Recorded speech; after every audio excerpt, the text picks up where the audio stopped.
Hi, and welcome to Mary Trump Live. Mary's out today. I'm Brian Karem, and once again, thanks for letting me sit in with you guys. It's always a lot of fun.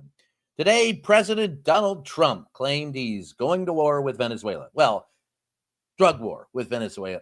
Well, he's sending in the CIA. Well, he's going to bomb some stuff. He flew over with some B-52s.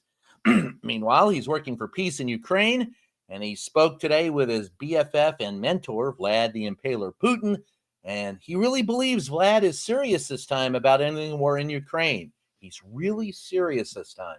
He swears it. Sure he is. Meanwhile, Trump is seriously deep into his revenge tour. His DOJ today indicted former National Security Advisor John Bolton for apparently mishandling classified documents.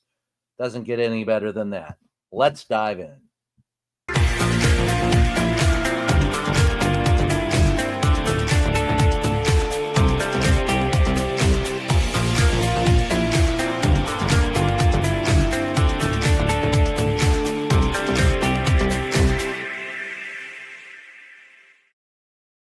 That's right. We have some breaking news this evening. CNN reports that the Justice Department has indicted John Bolton, National Security Advisor during Donald's first term. Bolton has since become a very vocal critic of the Trump regime. The charges are related to his handling of classified documents, and those charges were handed down by a grand jury in Maryland. Bolton is just the latest in a growing list of Puff Donnie's political enemies to be indicted by his DOJ. And with this one, you gotta laugh. I mean, it was, who was it? Will Rogers, who said the comedians have become serious and the politicians have become comedians. And it really is comedic that Donald Trump, a man who mishandled so badly those classified documents at Mar-a-Lago, would have someone indicted for mishandling classified documents who actually knew how to handle classified documents. Toy boat. Anyway, here we go. Meanwhile, the government shutdown is now in its third week, as previously reported. Puff Donnie the Magnificent took the unprecedented step of permanently laying off some of the government workers and hinted that he would hunt for those who were Democrats to lay off first.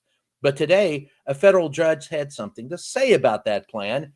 Here's CBS Chicago with the latest on this.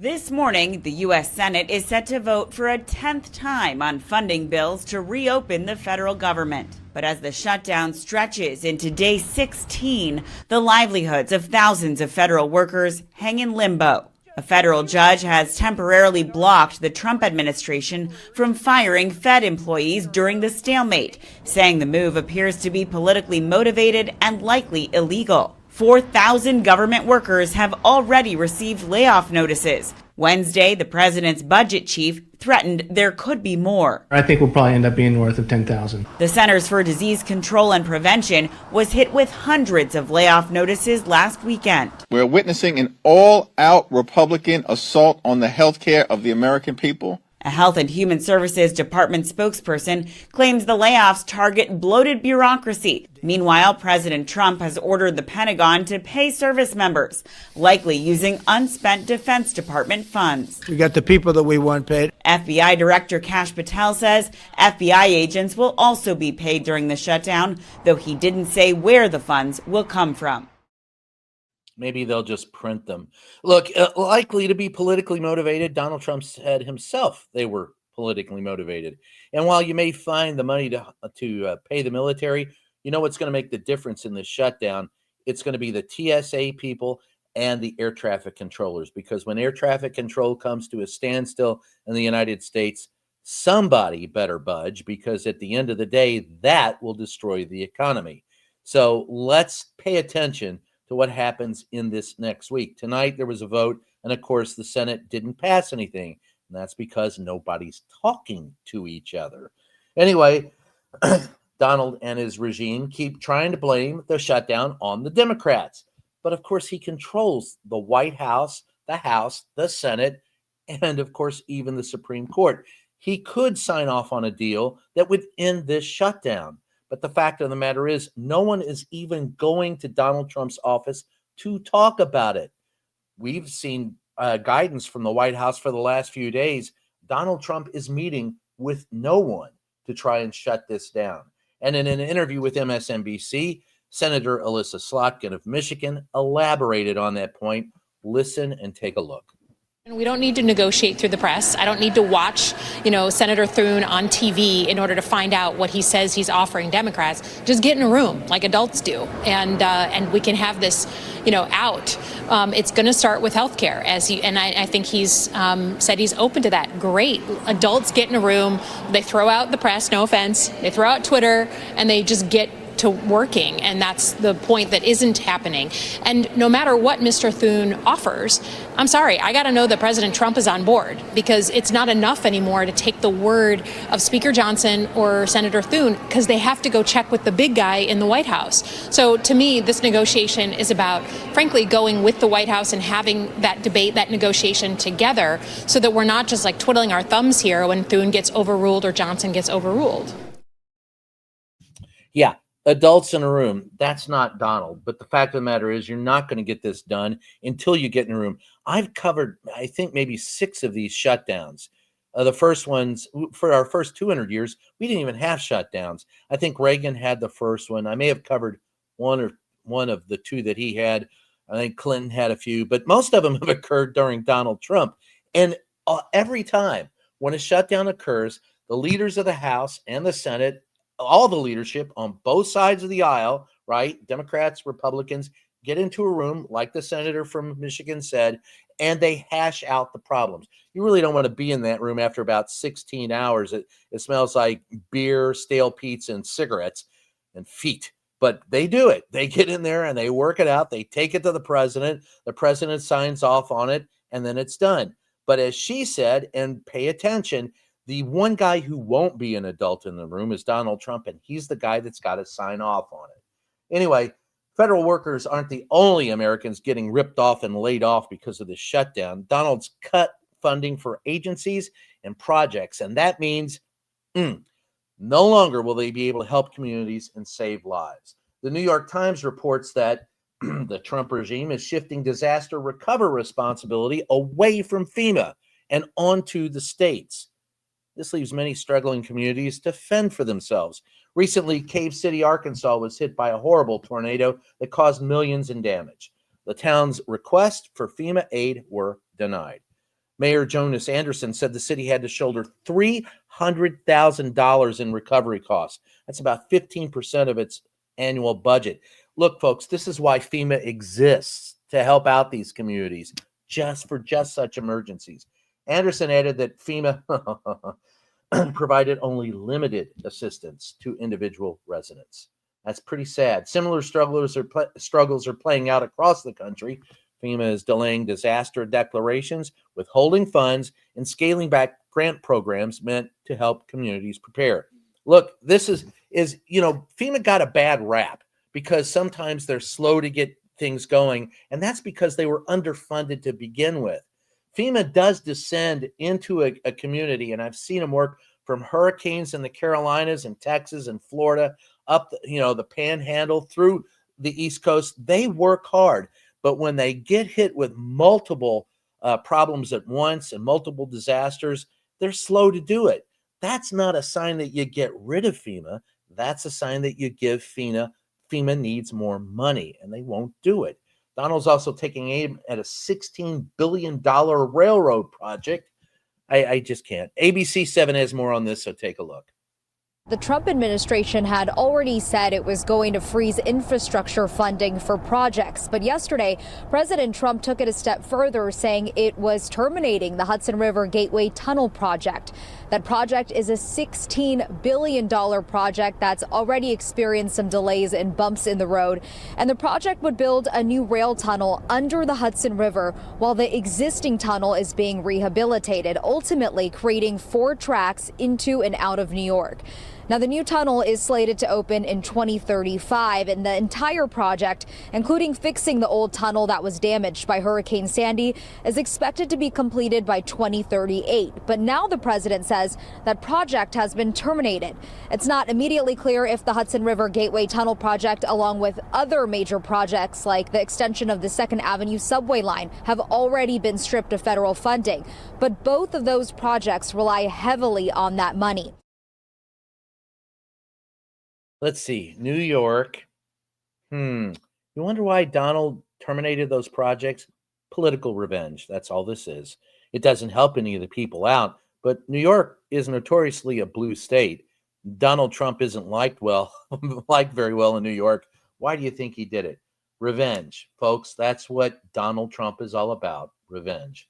And speaking of that, yesterday, dozens of reporters who cover the Pentagon walked out of the facility. They did this to protest new restrictions imposed by Defense Secretary Pete, I love my makeup mirror, Hegseth. Here's the Associated Press with more on that story.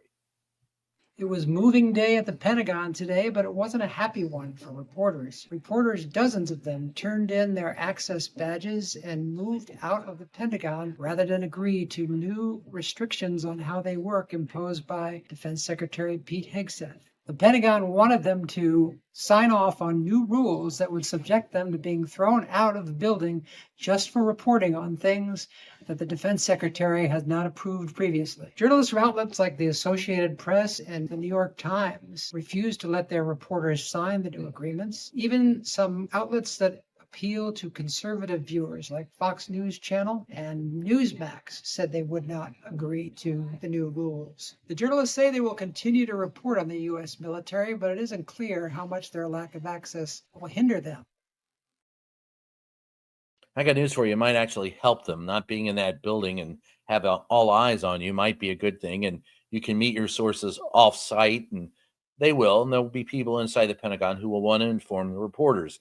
Nonetheless, this is an extension of the revenge tour that Donald Trump has had against the press since his first administration. He tried to kick me out. He tried to kick out Jim Acosta. Jim sued him once and beat him. I had to sue him 3 times and beat him all 3 times in court. Stand your ground against this bully. This is another example of Donald Trump wanting to make sure that if you don't say what he wants to hear, then you can't say it at all. And folks, that's not what democracy is about, and that's certainly not what journalism is about. They're there to put their best foot forward, and I've got nothing against Pete Hegseth or the President of the United States putting forth their best foot forward, right? And having their spokespeople say what they want us to hear.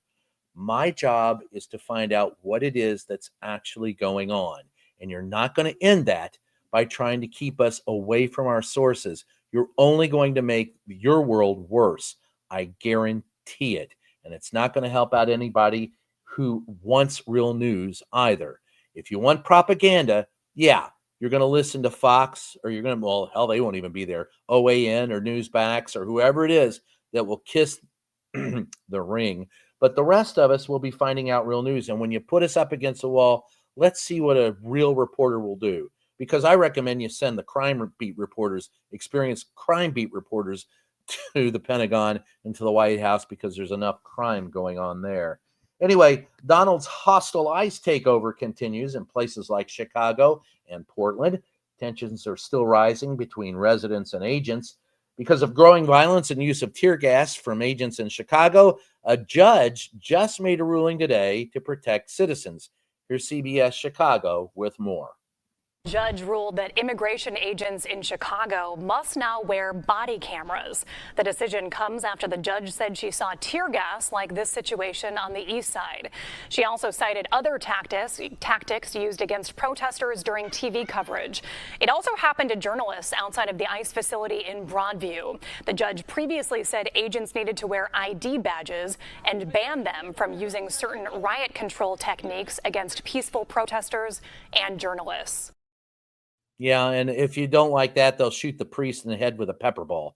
Meanwhile, it seems like Donald's crusade is far from over. In fact, he has a new target.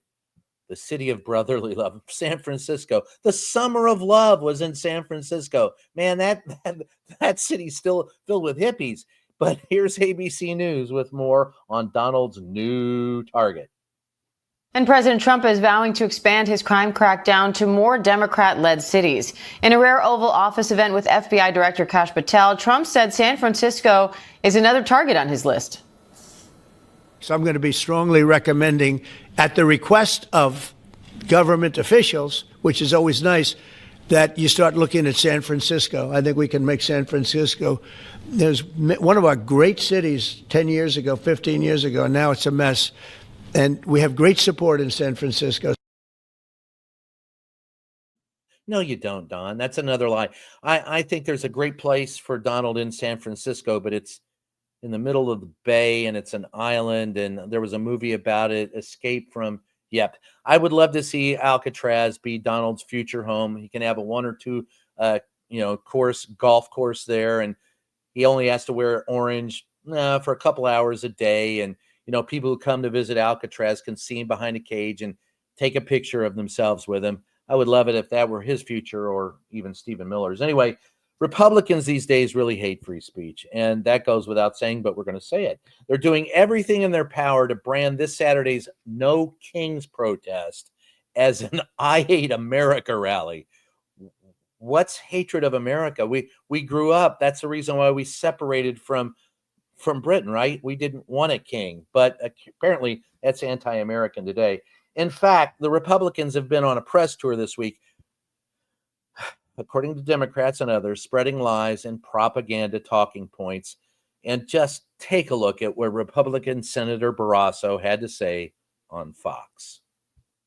They have this big I Hate America rally that's this Saturday in Washington and across the country, where you have all these far left activist groups coming to protest the president and the administration. I mean, that's who's running the party, and Chuck Schumer is completely beholden to them. He has a leash around his neck. They've orchestrated this shutdown. The only guy with a leash around his neck would be Barrasso. Let me just lay some facts on you about this particular story. They get talking point memos.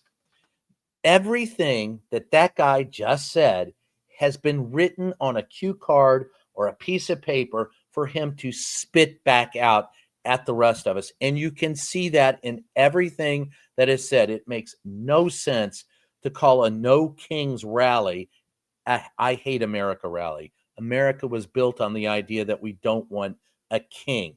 Right now, the Republicans are all in with Donald because they're complicit in his corruption. And the one thing that Donald doesn't want to see is this shutdown to end or the House to go in session. And there's a reason for that, because the day the House goes back into session, they will have to swear in a Democrat, giving the House the majority they need to do what? Release the Epstein files. Say it with me 3 times. It's kind of like Beetlejuice. Epstein files, Epstein files, Epstein files. Everything that you're seeing, the supposed war in Venezuela, the peace efforts in Ukraine, all of this is part and parcel Donnie pushing, but he has a second idea in mind, and that's to make sure you never see the Epstein files, let alone talk about them.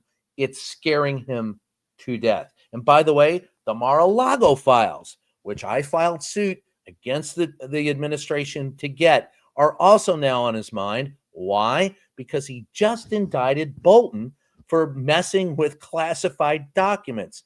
So, Donnie, let's see what you have in your deck. What do you have when it comes to classified files? The hell with Bolton. What about those submarine plans? What about what you showed Iran? I want to know. And by God, since you declassified them, they're now public record. Let's get them. Anyway, that brings us with today's emotional support moment. Boy, don't we need it. Just in time. Over several days last weekend, the Albuquerque International Balloon Fiesta, I just like saying that, Balloon Fiesta, was in full effect. From Balloon Fiesta Park, KOAT News 7 crews captured the serene moments of liftoff and light to bring us the quiet beauty of the amazing and often quirky balloons in action as the morning skies became a burst of drifting color. Let's watch.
That's actually pretty cool. But I'm going to confess to you, I have a balloon festival I like better.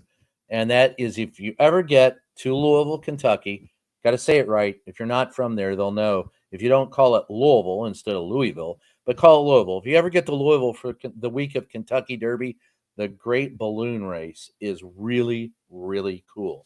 So with that, let's go to your comments. First of all, I did see one that said, if the news wasn't so sad, it would be great comedy. And it was Will Rogers who said that in this day and age, the comedians have become serious and the politicians have become comics.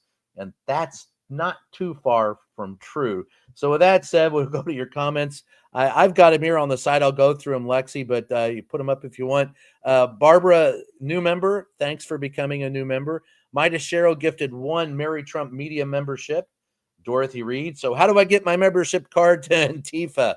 Well, I don't know. In Donnie's mind, you just go downtown and register at your local Democratic Party office. But, that's BS. Sheila 3444, $2 super sticker. Thank you, Sheila.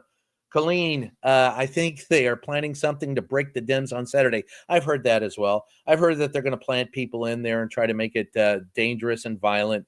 And they may well. But here's the thing. Look, these things are, these type of protests aren't my deal. I go to the White House and I try to fight this one-on-one. But I encourage everyone who feels strongly about this to get out there and protest. And I mean, everybody, show your strength and don't be violent. Just be peaceful. It is the right of the people for peaceable assembly. There's an amendment about that, and it's the First Amendment. So express your First Amendment rights by peaceably assembling and protesting, because that is your right. Use it. FYI, leaked DHS and FBI intelligence bulletin obtained by journalist Ken Klippenstein that warns local law enforcement to treat this Saturday's No King protest marches as potential terrorist threats. Okay, note, I get that, and that may not be far from true, but here's the deal. Every time there's a protest, anytime there's a protest, local law enforcement officials are already aware that protests will occur, and they're already on their best behavior and using their investigators to try and find if there will be people in these basically, peaceful protests who will try to make it violent. That's not unusual. Now, if they've ginned it up, that would be unusual. But local law enforcement usually knows these situations far better than the Fed, and they're certainly not going to listen to anything coming out of today with as warped as the DOJ is.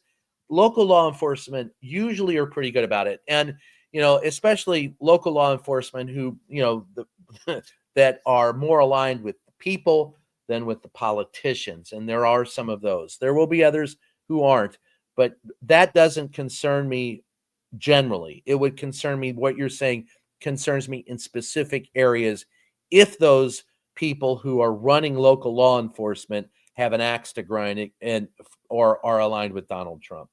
Joe Colorado, they are all in the Epstein files. Brother, you said a mouth. I'd love to see those damn things. I really would. As much as I want to see the Mar-a-Lago files, I definitely want to see the Epstein files. It frightens me because if you remember when Donald Trump recently, all of this came out because Donald Trump stepped on his own feet again. He was talking in the White House to a reporter and said that he actually broke up with Jeff Epstein, euphemism there, but, kicked him out as a friend when he showed up and stole a worker from Mar-a-Lago. And who did he steal? It's not that this worker got a better offer or had a resume and went to work for a Jeff Epstein, but it was an underage worker at the spa at Mar-a-Lago that Jeff Epstein stole. Donald Trump treated that person as if they were property. And a reminder, that was the young lady who committed suicide. So this is why it's coming back to bite Donald Trump in the butt. It's because there is something there. Donald Trump treats young girls as property. He already said it. He said it himself. So I want to see what's there. I'm with you. Motley Pizer, does Bolton keep a GoPro cam in his mustache? I don't know, but when he was in the White House briefing room a couple of times, and he kind of reminded me of a certain author who wrote a book, about Tom Sawyer, Mark Twain. He kind of had a Mark Twain look about him, and he does have one of the largest mustaches, biggest, bushiest mustaches I've ever seen in my life. But I'll tell you this much too, during the first Trump administration, when Bolton came out, he knew what the company line was, but he also knew what the truth was and what the facts were. And he often shared facts with us against Donald Trump's advice. And I remember hearing those two yelling at each other one time. I was in upper press, outside the upper press area where you could, you're maybe 10, 15 feet away from the Oval Office. Bolton had left us and had gone into the Oval Office. And I could hear Trump and him yelling at each other. And at that time, I think was Sarah Huckabee Sanders may have been the press secretary at that time. And I looked at her and she just rolled her eyes. So was this coming? This was a long time coming, because Bolton did a lot of things that he thought were right, but there were things that he wouldn't do that he didn't agree with. And Donald Trump can't handle that. Never could. Susan Thompson gifted 5 Mary Trump Media memberships. Thank you, Susan. I love this word. Huzzah! So, huzzah. Dave from Donnie previously said he wanted to reopen Alcatraz. Maybe you shouldn't stay there. I'm telling you, I had this Trump fever dream one time where Trump got arrested and convicted and was sentenced to Alcatraz, and he had a 2-hole golf course there, and he could do whatever he wanted. He just couldn't leave the island. But for 4 hours a day, he had to dress up in orange and stand in a cage, and he made millions as people would come through and take their picture with him. That would be so cool. Anyway, Susan Thompson, $10. Government shutdown, aka Epstein files cover-up. I love you, Susan. I want to hashtag that out all over the place. The Epstein files cover-up, because that's pretty much what it is. They're trying to keep us away from those. Release the hound. Motley Pizer. Release the hounds and the Epstein files. Release the hounds. I'm with you, Smithers. In the middle of nowhere, gifted 1 Mary Trump Media membership. Gene Hodgson. Question, Brian, if the news wasn't so sad, it would make a great. Yes, I saw that earlier. Gene. I want to thank you for that. I agree with you. And that's my, I'll go back to my favorite, comic there, who said the comic, comedians are becoming serious and the politicians are becoming comedians. Or if you prefer, just quote George Carlin, who said that, the politicians are also owned by the oligarchs and they're just the sideshow.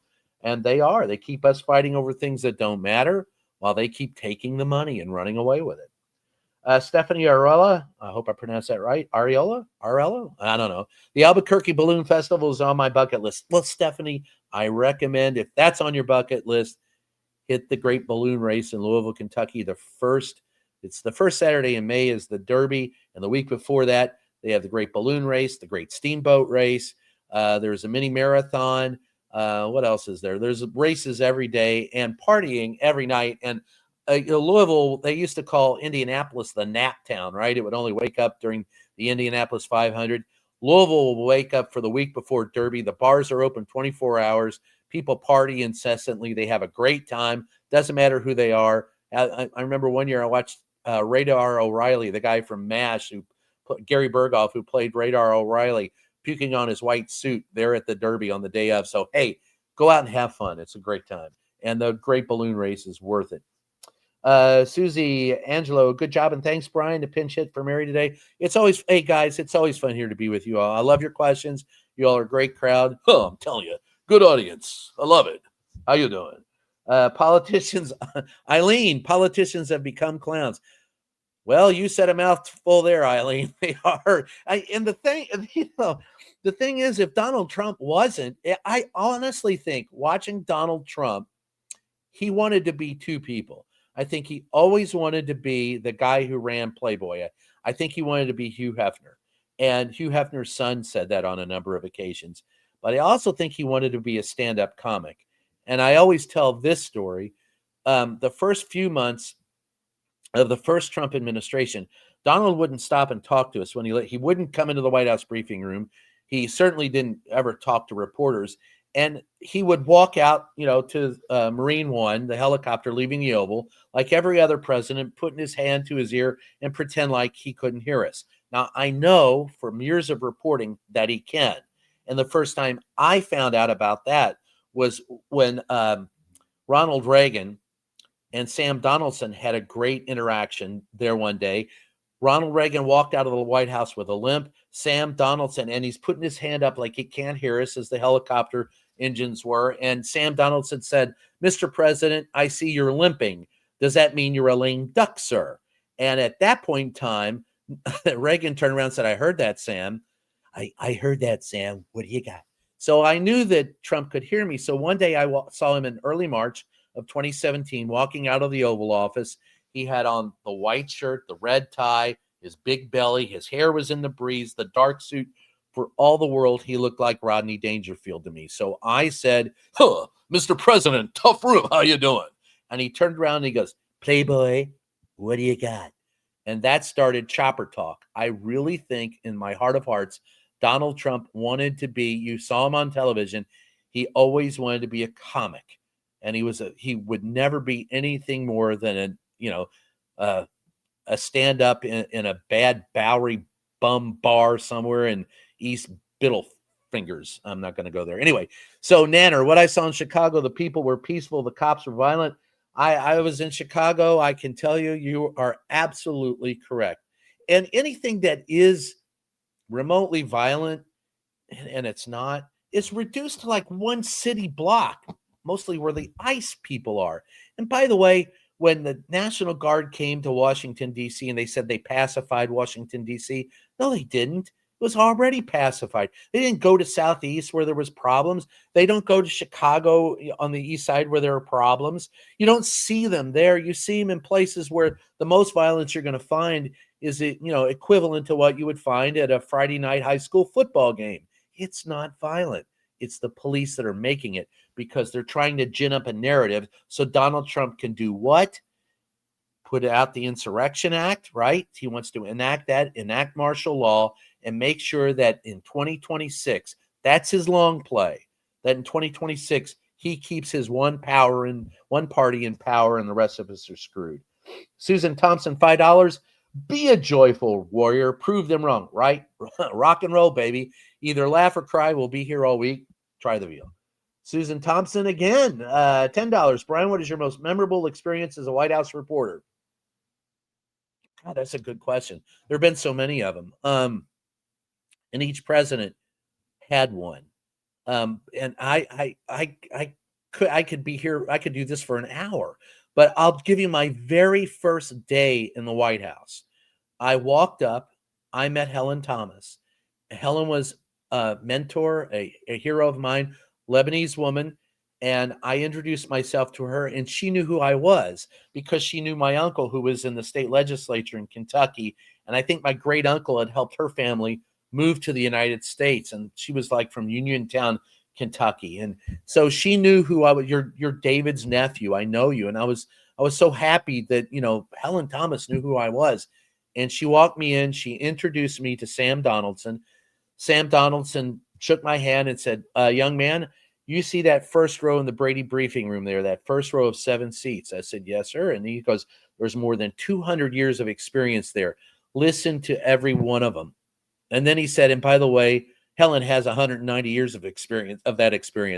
Helen said something smart to Sam, and Sam said, "Helen, it's okay to have an unexpressed thought." And Helen said to Sam, "Sam, when it comes to you, I have a lot of unexpressed thoughts." Now, I didn't know what I was doing for the rest of my life, but that moment was golden to me. Two of the reporters I respected the most, having fun with each other and enjoying the moment. I followed them upstairs to talk to, and by the way, people, this is all my first day.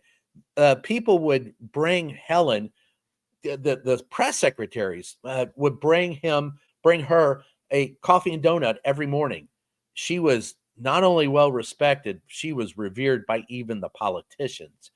She was up there, I was up there, and Sam was up there and a few other reporters. And Helen started beating on the door to the press secretary's office and said, "Larry Speaks, come out and speak to us right now." This is like spring of 1985. And I was there covering the Simpson-Mazzoli Act. And while she was beating on the door, if I did that today, they'd throw me out. She's beating on the door, and a Secret Service guy came through and said, "You all have to leave. The president is coming through to talk to Larry." So they all turned and left, and I turned to left. I'm 24 years old. I'm nervous as hell. I tripped and I fell, and I'm on the ground, and there's this hand that gets on my shoulder, and I thought it was going to be a Secret Service agent throwing me out of the White House. And I turned around, and it was President Ronald Reagan. And he looked at me. He says, "Well, young man, you don't have to bow in front of me." And now I never liked Reagan's policies, but that endeared me to him personally because at least he had a sense of humor, and we don't have that today. So maybe that was my best day in the White, or one of my best memories, but there were a lot of them. Like I said, I could talk about that all day long, but I won't. But I want to thank you all for being here. Oh, wait a minute, Brian. That we just did that one. I think we need Brian to do a video just on his experience as a White House reporter. That would be awesome. Midas Cheryl, I'll take you up on that sometime. I'll tell some stories about being in the White House that'll curl your hair, or in my case, make you lose some of it. And some of it does have to do with Donald Trump. I one time heard him shouting at Rance Previous about the temperature in the Oval Office. He was wanting to get the chief of staff to turn down the thermostat in the White House.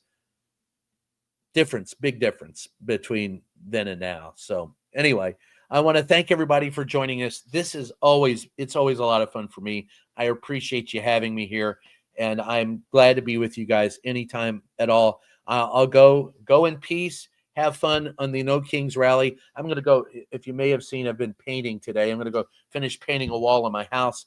So God bless you all. Have fun, and we'll catch you next time. You can also catch me on Salon. My column comes out in Salon on Fridays, so it'll be out tomorrow. You can also catch me on Just Ask the Question podcast, wherever fine podcasts are sold, and Substack. It's Reporter's Notebook, so follow me there for all the good stuff. And I tell some of those stories, so it's always a lot of fun being with you guys. Again, thanks a lot.